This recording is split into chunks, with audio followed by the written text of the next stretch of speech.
Hello, you're listening to the latest season of the COVID Inquiry podcast. This week, Nicola, along with her guests, are going to reflect on how the recent hearings went and look forward to the next few days of evidence. Please note, some listeners may find the contents of this podcast distressing.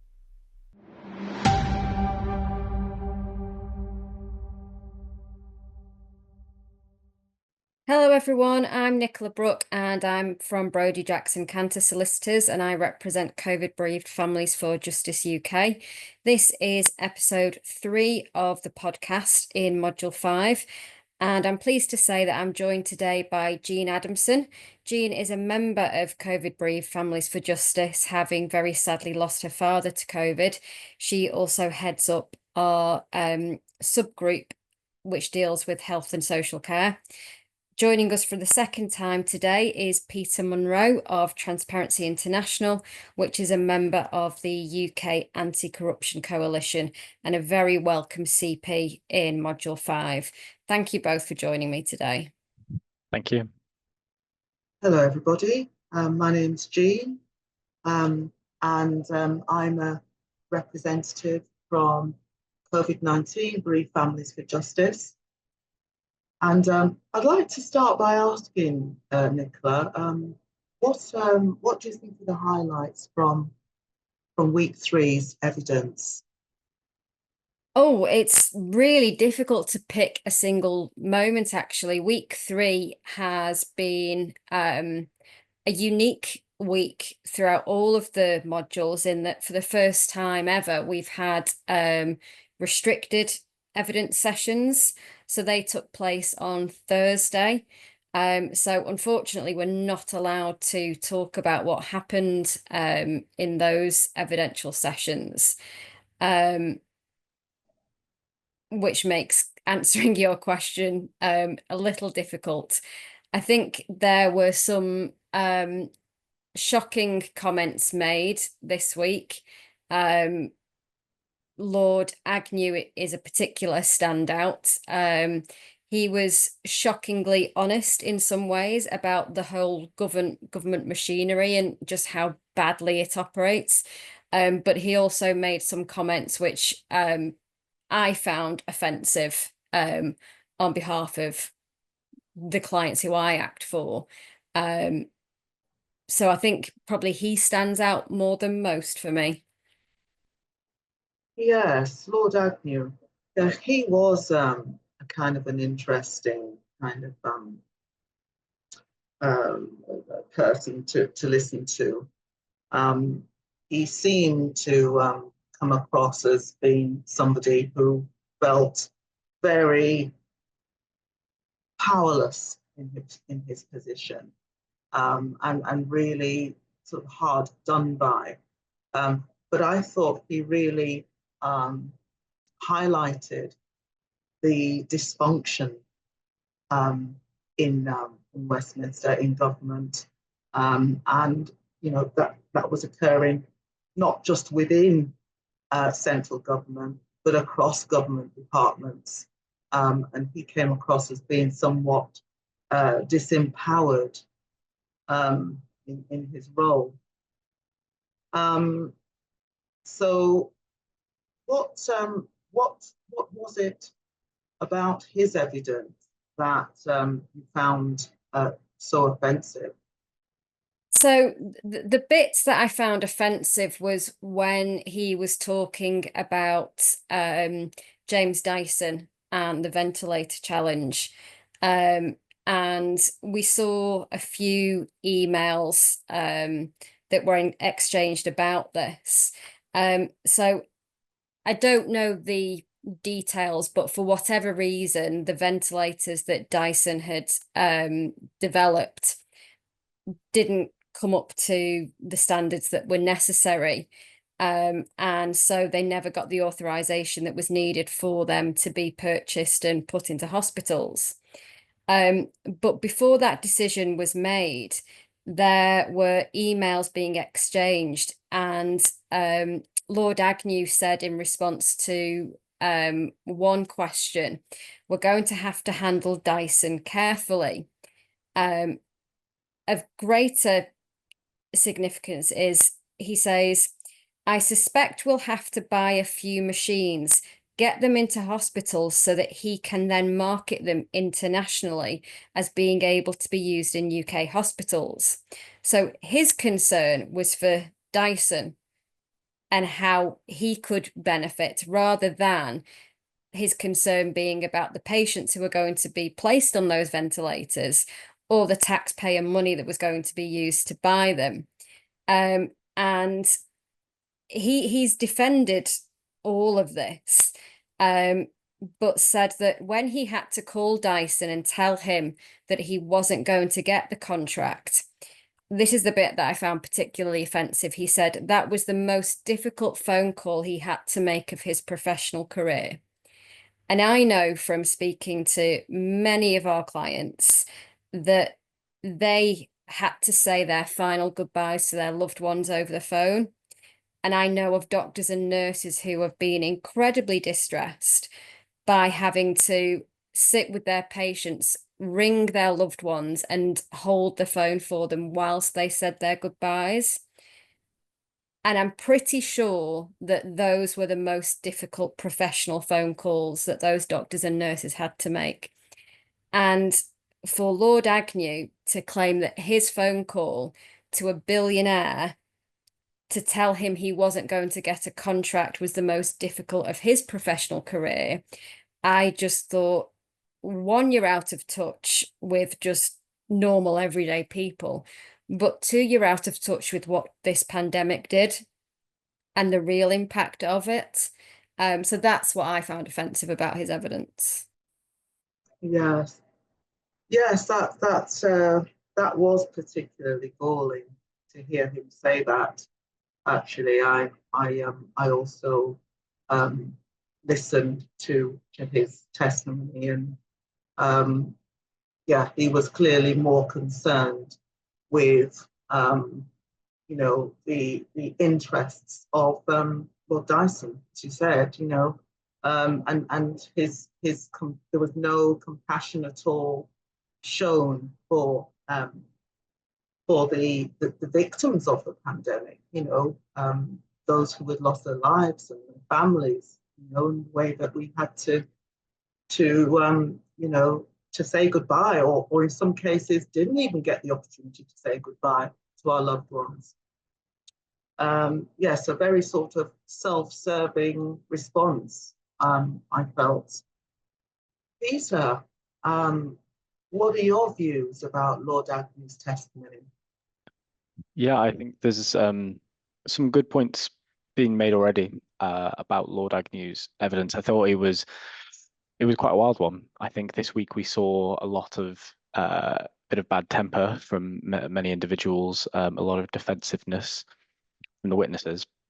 I think a few quotes that stick out to my mind from Lord Agnew is he said that some crooks were probably going to get through to the VIP lane, and that's almost as a given. We had to do this. A few people will be profiteering. A few people will get away with that. A few people will be taking the country for a ride in this way.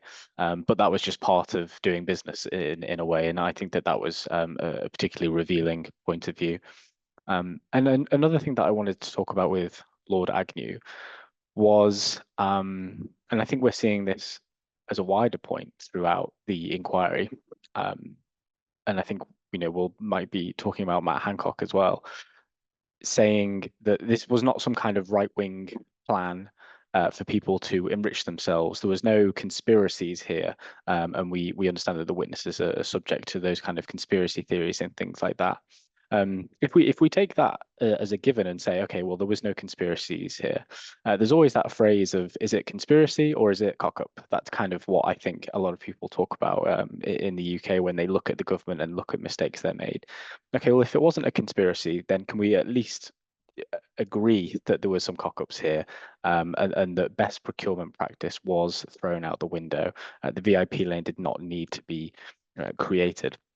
I think that's something that I would take from Lord Agnew's evidence and kind of go against that. He was also very forthcoming about getting things wrong, I think, which was interesting.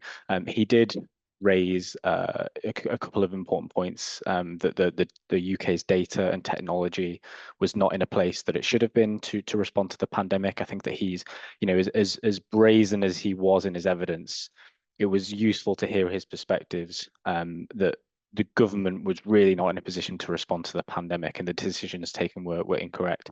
So the data was not good enough. The technology, the communication, some departments using pen and paper, some departments using spreadsheets, some departments using more advanced things.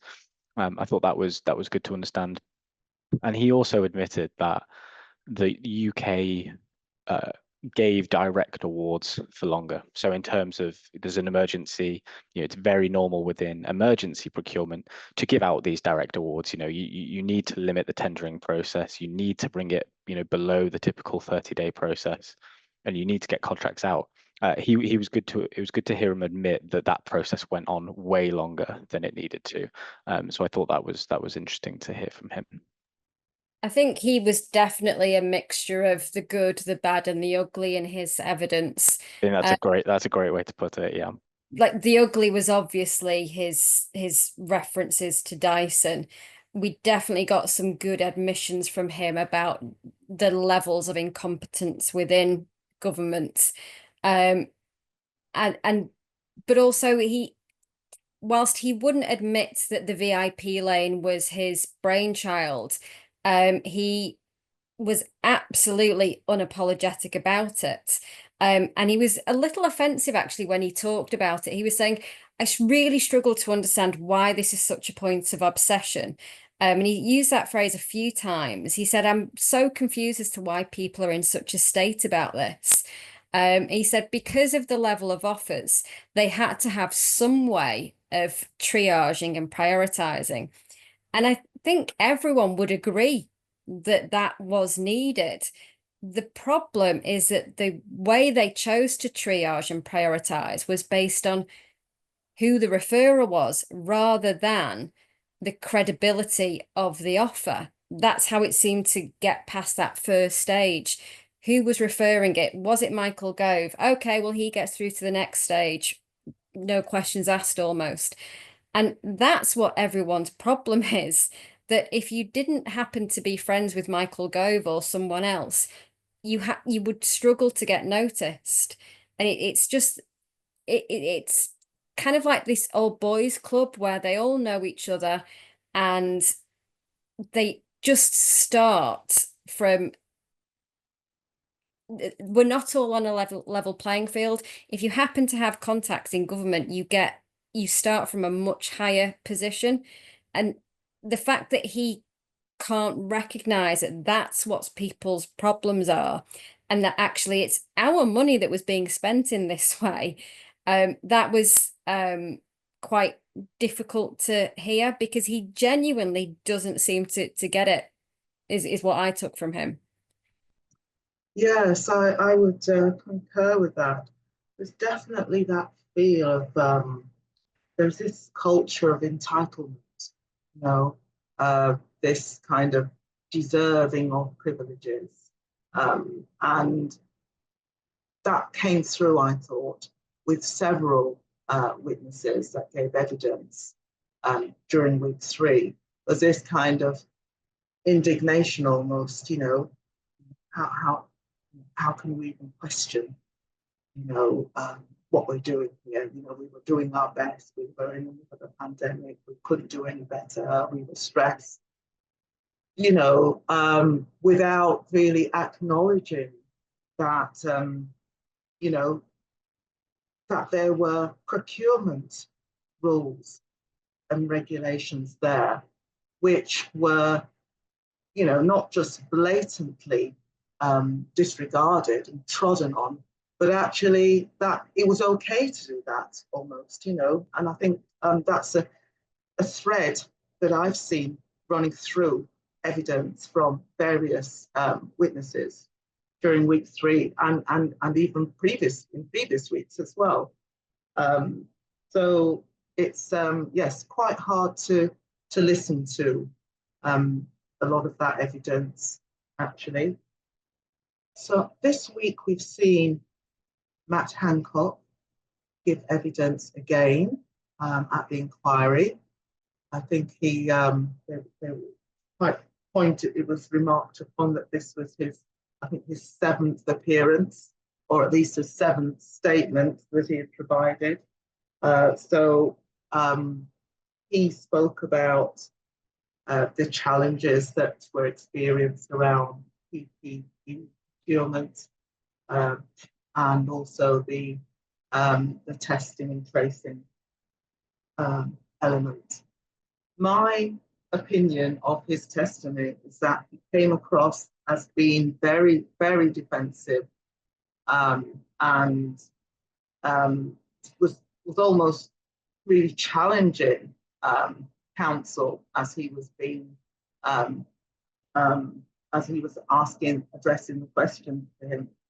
And in some cases, even he decided that he was going to pose a few questions to counsel. So yes, I thought he was very arrogant, actually, very defensive in his response. So I don't know how you what your take on that is. Either this can be for either Nicola or Peter. How did you perceive his evidence? I completely agree with you, Jean, that he was incredibly defensive and incredibly combative, to a degree that it just wasn't necessary.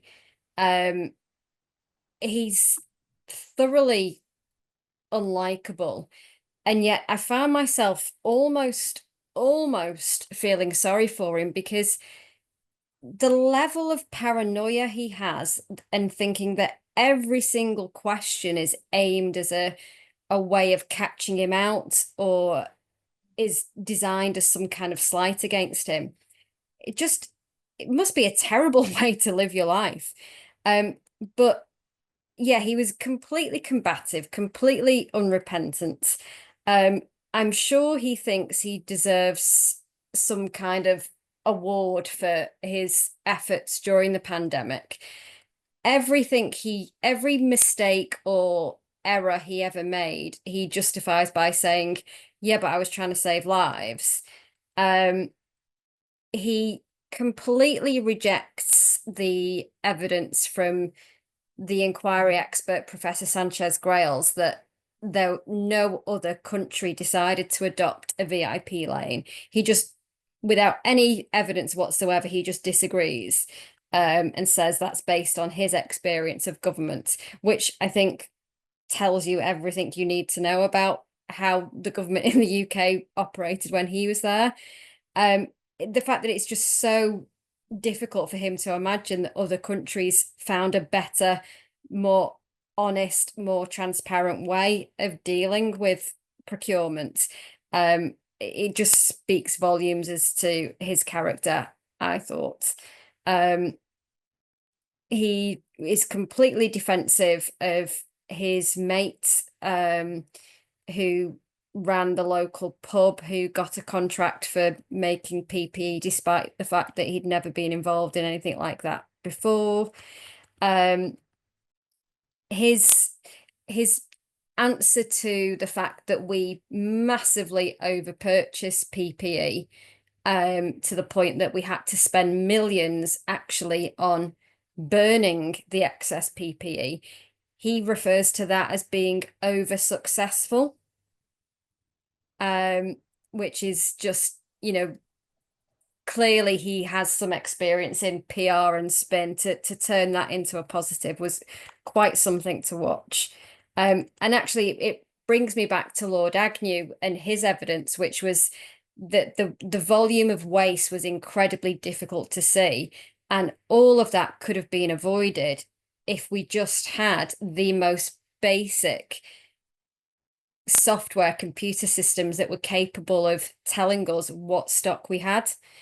And the evidence we heard was that every single shop in our country has this basic stock system where we can tell what we've got in and when we need to place an order, and yet our hospitals don't have anything like that in place.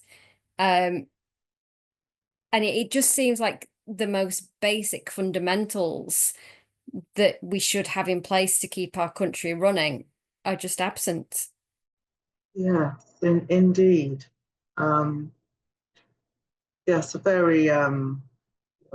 was, very, very adversarial in his evidence. And what struck me as well was what the RCN, Infection Prevention and Control League, had to say about the way that they were excluded, that they have clinical leads, procurement nurses,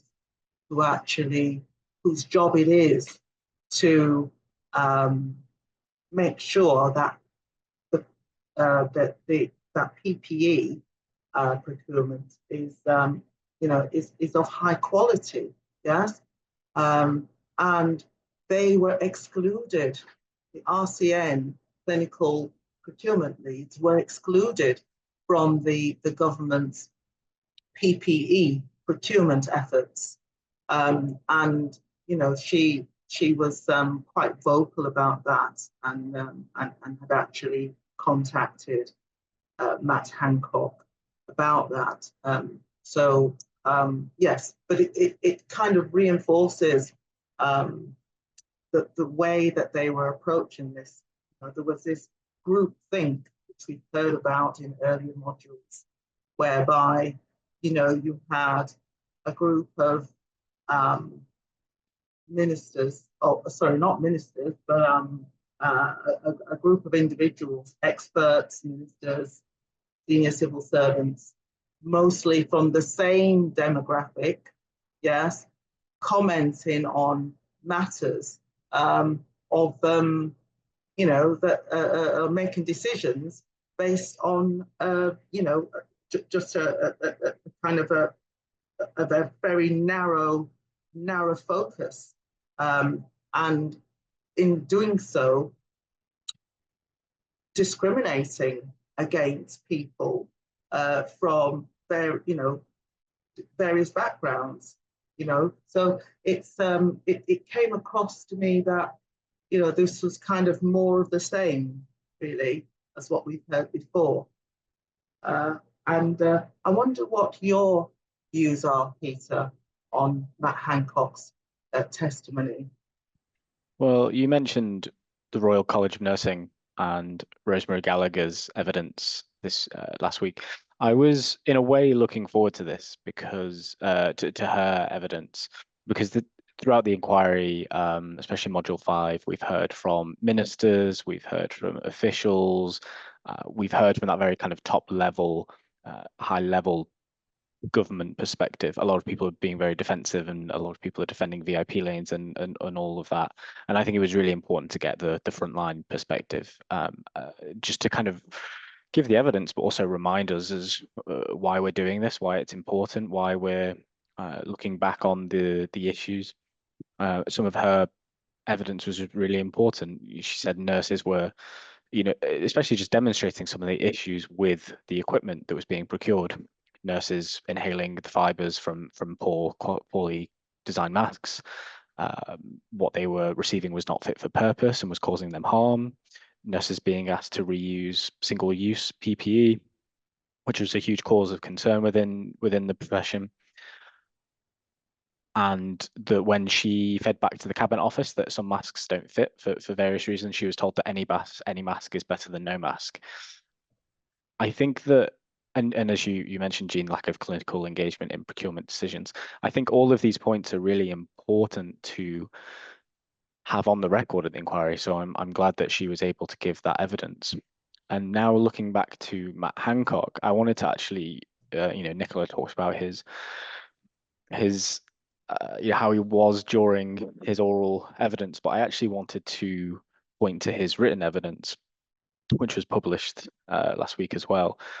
And it says that his central lesson for public, and this is on like page 3, it's not exactly like deep into his evidence. It says his central lesson for procurement during COVID-19 is that there should be a mechanism as to where people who made decisions should not be criticised for what they did afterwards. That is his central lesson for the whole process.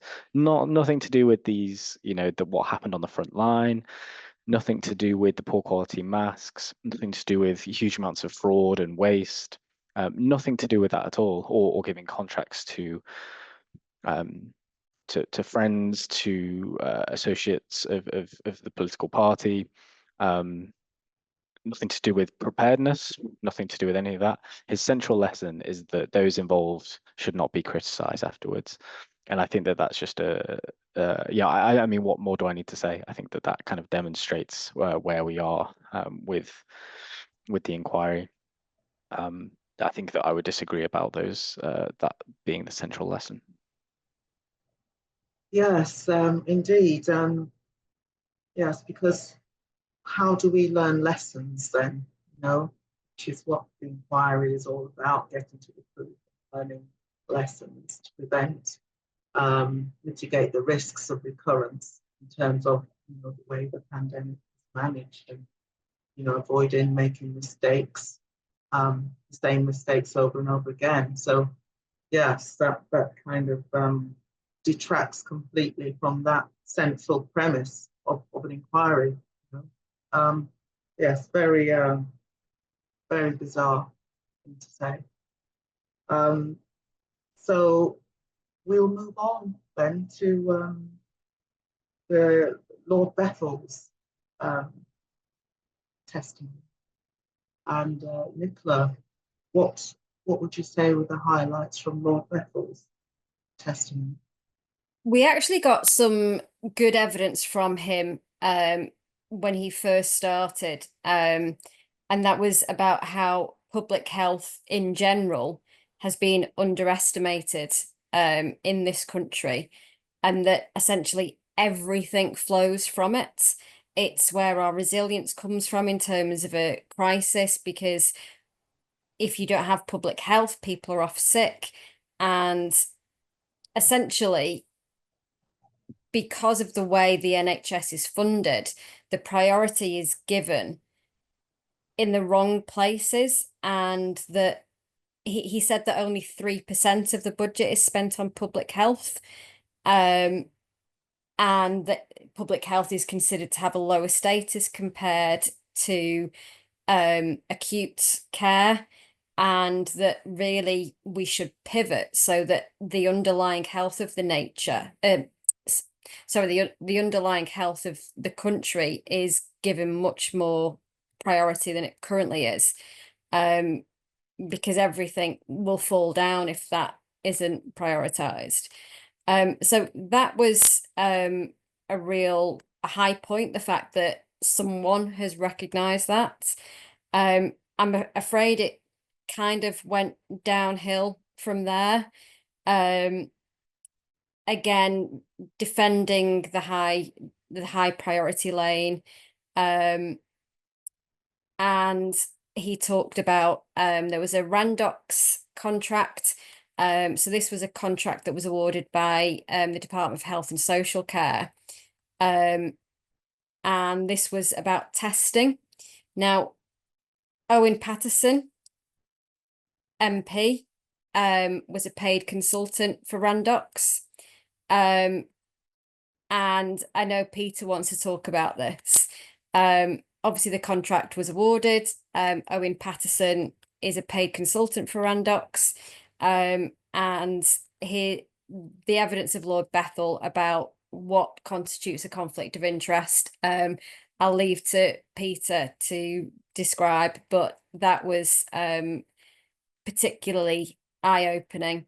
And again, he also spoke about how civil servants, they've been maligned in discussions about the high priority lane.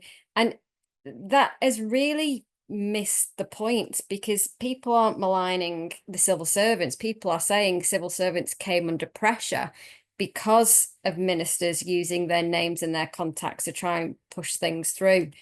But yeah, Peter, I know you want to talk about the conflict of interest, so I'll leave that to you.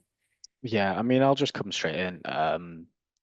I think as the UK Anti-Corruption Coalition and as Transparency International UK, we work on things beyond procurement and corruption risk globally within procurement. We also work on matters of conflicts, conflicts of interest, political standards, donations, House of Lords appointments, and I think I mentioned this when I was on the podcast last. Our work goes beyond that procurement element. I have colleagues that scour the register of interests for MPs and Lords and things like that. So we're fully clued up on this. In Lord Bethell, to just get straight to the point, he said that he wasn't aware. Well, he didn't believe that Owen Paterson being paid to lobby on behalf of Randox was a conflict of interest, because it wasn't a secret. He said that it was published in his register of interest as an MP. Fine, correct, and that's good. That is good practice. That that is done. That's why the register of interests exists. But he says, and I quote, "I think that if someone has put something in their register of interest and are utterly transparent about it, then it doesn't qualify as a conflict of interest." I mean, that's wrong. That's not, that's not up for debate.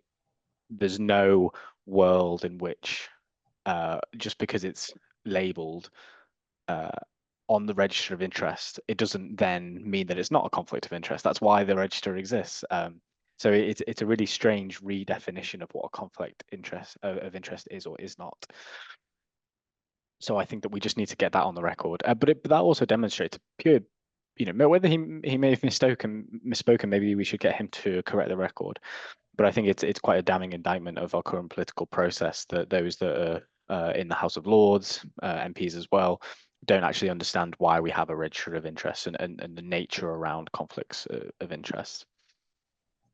I think in terms of, I think that was the main piece that I wanted to talk about from his evidence.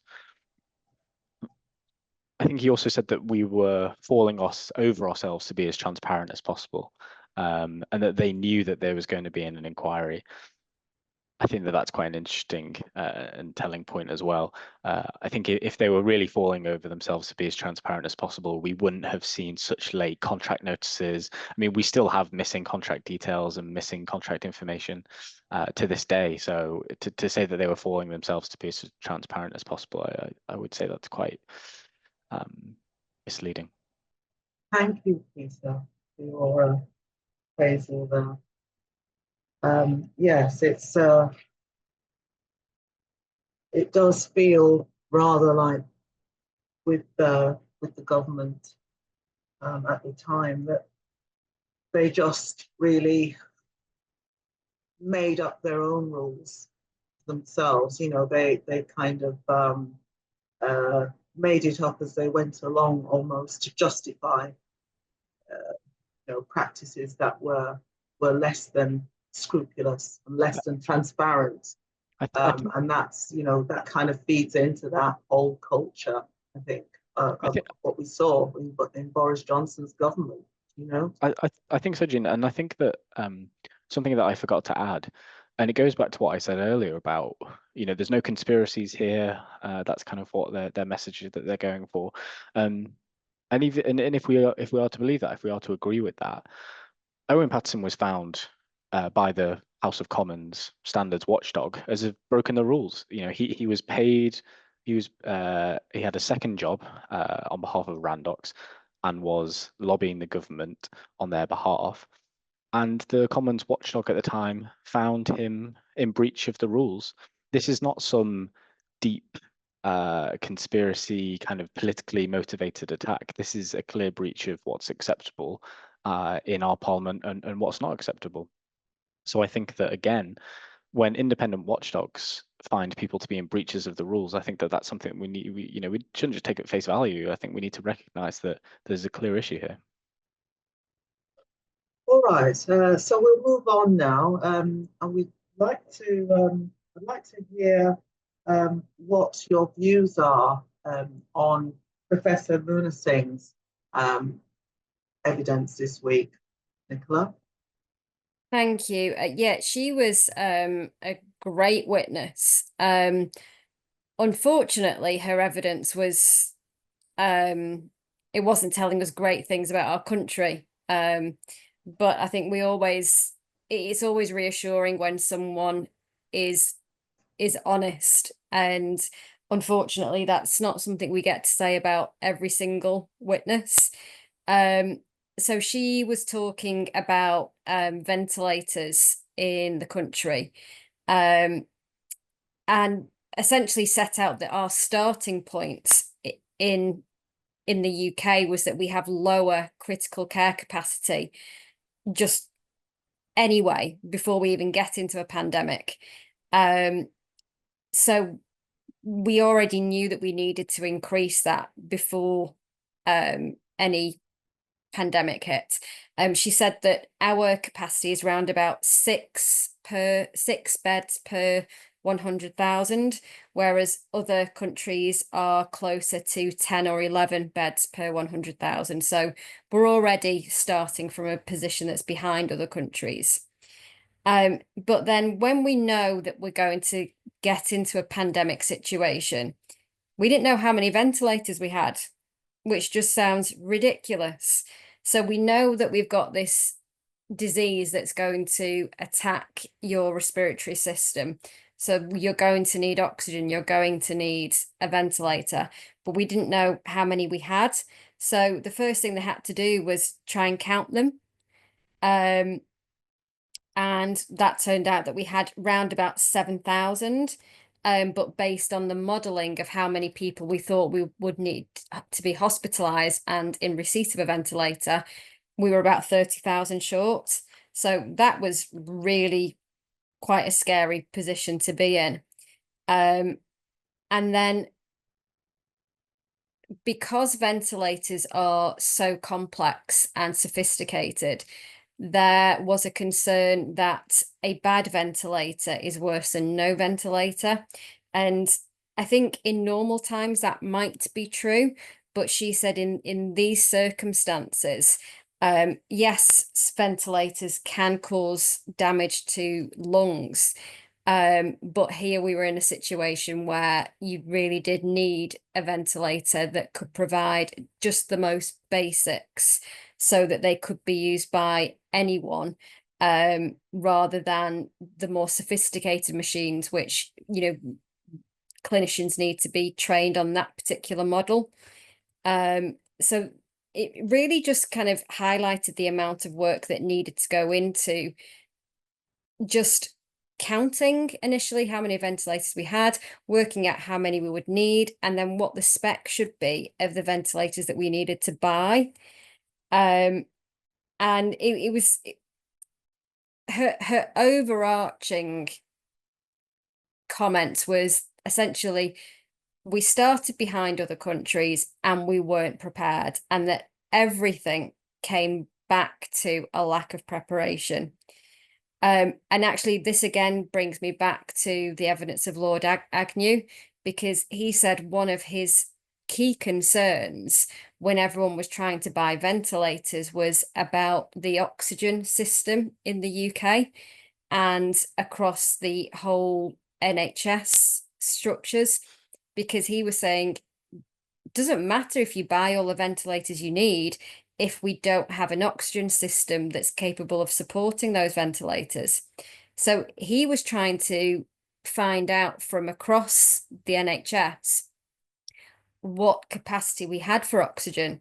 And he said he just couldn't get any answers. No one would cooperate and give him the information he needed. And essentially he gave up, because the need for ventilators eventually subsided. But the fact that he was trying to get this crucial information and people weren't cooperating or weren't able to give him the information is absolutely staggering. Yes, I found that really extraordinary. And it just spoke really to the kind of the level of dysfunction across government and the government departments at that time. Because it was almost like he was there in the role, Lord Agnew, he was there in the role to exercise spending controls, yes, in terms of procurement and of ventilators, but he says that he had no cooperation from the Department of Health, NHS England, that he was actually, he seemed to say that, saying that his efforts were frustrated all along, which, yes, was extremely extraordinary. So, yes, it's something that our members, the intensive care unit piece and the access to ventilators, it's something that our members have been particularly impacted by, whereby we've had members, bereaved families whose loved ones have died because they couldn't gain access to an ICU bed and ventilation, because the clinical need was no longer the priority in terms of determining who went into, if their loved ones got to go into ICU or not. It was based on the capacity the ICU had rather than the clinical need. So I know that that's a particular area of contention for us and as bereaved families. You know, that our loved ones may have had a chance at survival if they'd been able to have, you know, get access to ICU and ventilation. So yes, it's very sobering indeed. Do we have any final thoughts about the evidence from week 3? I think my final thoughts is actually about something that happened outside of the hearing in week 3 rather than inside. And it's actually a couple of statements and letters that have been published by Michelle Mone. So she was obviously paying close attention to the evidence of Lord Agnew as well. Her lawyers sent a letter to the inquiry complaining that Lord Agnew was allowed to make a comment that seemed to imply that some dishonesty on her behalf. And they again urged the chair to reconsider her refusal to make Michelle Mone and Doug Barrowman core participants. And bearing in mind the allegations in relation to them are about the high priority lane, without any irony whatsoever, their lawyers ask their request to be dealt with as a matter of high priority. You couldn't make this up. And obviously this letter they've published on her LinkedIn page. And then the following day, again on her LinkedIn page, she released a statement which I think I would describe as the written equivalent of throwing your toys out the pram. They have a list of accusations going after the government, the National Crime Agency, and really bizarrely, they accuse the government of, quote, blatantly engaging in cronyism, end quote, in awarding contracts for PPE. Now, I assume she's not referring to the contracts that were awarded to her, but it just seems a bizarre accusation to make when you're saying that that didn't happen in your case. And then they finally end by saying that they're not asking for sympathy. Well, good, because you're not going to get any, and that they only want the truth. Now, bearing in mind that she appeared on a documentary in which she defended lying to the press by saying that's not a crime, would she even recognize the truth? I think not. So those are my final thoughts. Yes, thanks, Nicola. The term brass neck comes into mind. Peter, do you have any thoughts on this? Yes, some final thoughts from me. I think with the points about Michelle Mone, I have to tread quite carefully. We've got the NCA restriction order, and it was obviously a closed hearing, so don't want to get in trouble there. But then also, I think the Moan Party are feeling quite litigious at the moment, and I think as a charity we need to be careful that we're not open to those kind of lawsuits and things that could be thrown at charities like ourselves, called SLAP's Strategic Litigation Against Public Participation, that really stop charities from doing the good work that they do. So I just kind of wanted to put that on record. I think my final thoughts more generally where we are is at the moment in the inquiry. And it's very similar to the final thoughts that I gave last time that I was on the podcast. And it is that we just need to keep rebuttaling the narrative that is being given to us by mainly ministers in terms of we had to move fast, we had to save lives, and there was no other thing that we had to do. I think Matt Hancock did say in his oral evidence that VIP lanes are a natural part of life, or an inevitable part of life. A very strange thing to say. So I think that we really just need to keep rebuttaling against this and say, yes, okay, yeah, you did have to save lives, but you don't do that through political referrals to ensure that procurement and equipment happens procuring effective equipment happens effectively. I think that they're getting a lot of sympathy. They're able to stand there as witnesses and deliver these lines without too much pushback. And so I think that it is up to us to ensure that they do receive that pushback. I also think that there is quite a dangerous but unsurprising line of attack against experts and other witnesses, academics, and the like, which I think is quite telling when we reach that side, when we reach that stage of an argument saying that experts are wrong, academics don't know what they're talking about. I think that kind of demonstrates where you are in your argument, is that you kind of belittle those remarks, saying, well, they weren't there, academics can write what they want, but when you're in reality, when you're in the ground, things change. I think that it's a very dangerous line of thought, and to what we said earlier in the podcast, if we're not actually learning the lessons, then what are we doing here? If we're not asking the tough questions, then why are we even doing this whole inquiry process?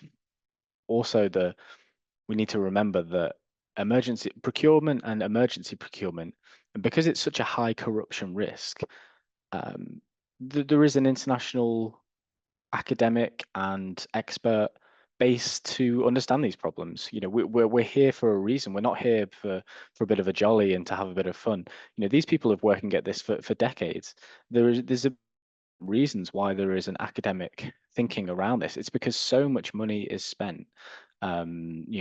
Government procurement is a third of all national spending. I think in 2023, 2024, it was 407 billion pounds was spent on government procurement. I think a lot of that will be health, but in fact, the majority of that will be health.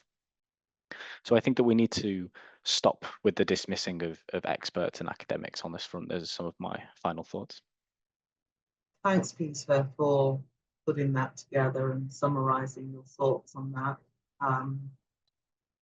Yes, it's been a particularly interesting week at the inquiry, and we've come to the end of the session now. So I'd like to thank everyone for sharing your insights and your comments on the evidence that was presented during week 3. So we'll close off now. Thank you very much for participating today. Thank you very much, Jim. Thank you. Thanks for listening to this instalment of the COVID Inquiry podcast. We hope you found it insightful and interesting. If you did, please rate us on the podcast platform you use and share the pod with friends and family who may value this type of commentary. We're looking forward to you joining us next week for more expert commentary, opinion, and insight into the COVID Inquiry evidential hearings.